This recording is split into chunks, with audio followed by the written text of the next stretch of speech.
Okay, so last class we talked about if you're dealing with uh, polyprotic acid and base, how do you calculate pH when you're dealing with solutions of different forms? Right? We said that if you're dealing with fully protonated or fully deprotonated, you just treat them as monoprotic acid and base, and then carry out the same calculation as monoprotic acid and base. Right?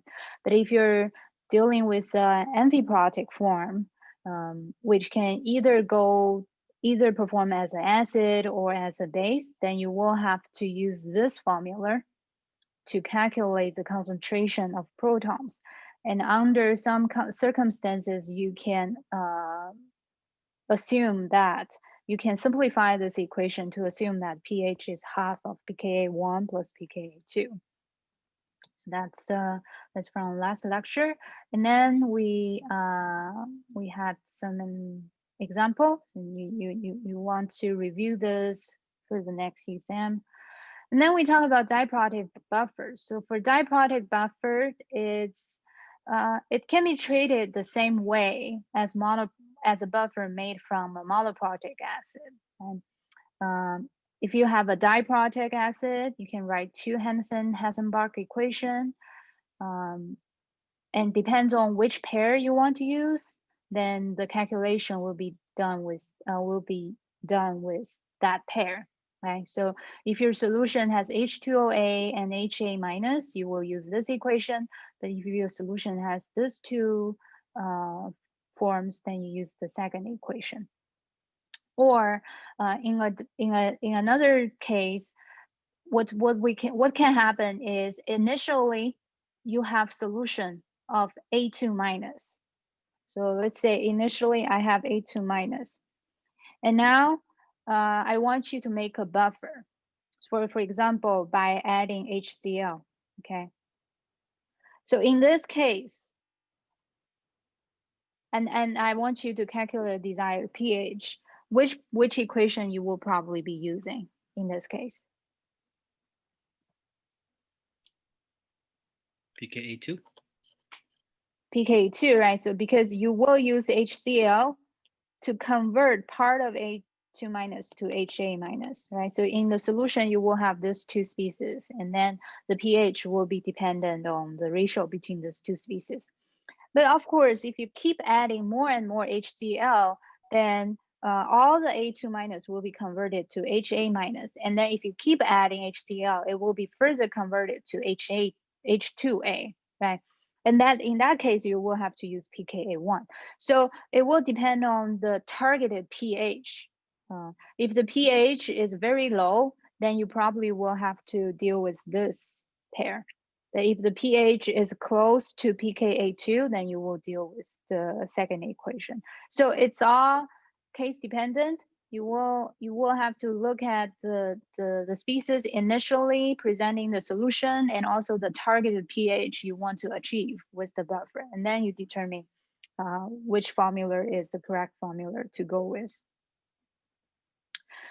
Okay, so we stopped here and then we didn't finish the example. Now the example is if you have a diprotic buffer system, okay, we want you to calculate the pH. So the solution is prepared by dissolving 1 gram of potassium hydrogen phenthate and 1.2 gram of disodium penthanate in 50.0 milliliter of water. Okay, and then the pKa1 and pKa2 are both given. So now you have to use the Henderson-Hasselbalch equation to calculate the pH, but you need to decide which one you will be using, right? Because this is a diprotic one. So what you can write here is the pKa1, right? pH. The first equation is pKa1 plus logarithm. And for the second equation, pH is pKa2 plus logarithm. If we say that this acid is H2A, so if you're dealing with phthalic acid, it's H2A. Now potassium hydrogen potassium hydrogen fascinated is H, potassium HA, right? So this is the amphiprotic form. And then disodium pathonate is actually the fully deprotonated form, right? What we have here is these two forms in the solution. Then which formula we should be using here? Remember, I said that if you have different forms and if you're confused about which one you want to use, so you can write the equation like this. So H2A, the fully protonated one, the dissociation is with Ka1, right? And this one is Ka2. So if you're having these two terms in the solution, we have to use Ka2, right?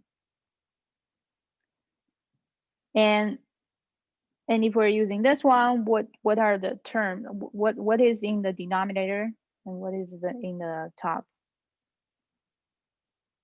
Is A2 minus in the numerator? Yeah, it's A2 minus divided by HA minus. Okay. And as I mentioned in earlier lectures, because the two forms are in the same solution, so basically they share the same volume. And it means that you don't really need the concentration. You can just use the moles to do the calculation, okay? And we were given the mass and the formular mass of each compound. So by doing that, by using those information, you can actually calculate the moles of each species and then do the calculation, okay?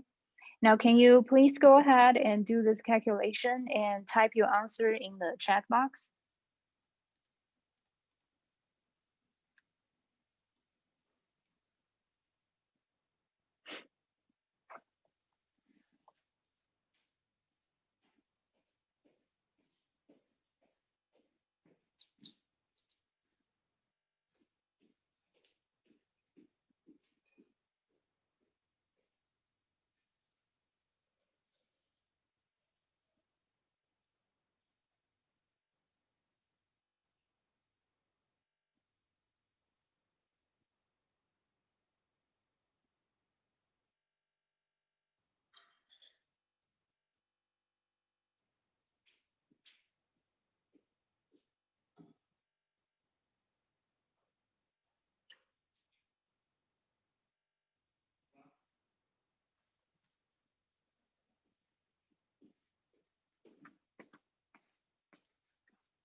.47.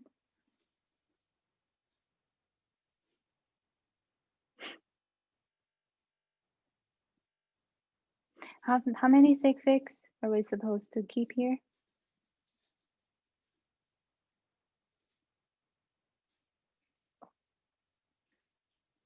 So first of all, how many sig figs from the logarithm part?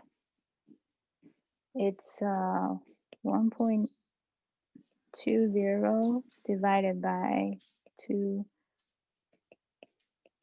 In the bottom is 1.00 divided by 204.221. Right? So this part should be 3 sig figs, right? And then if you take a logarithm of a number with 3 sig figs, what does it mean?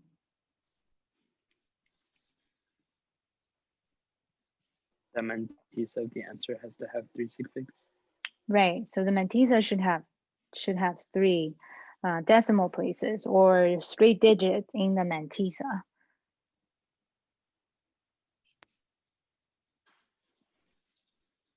Yeah.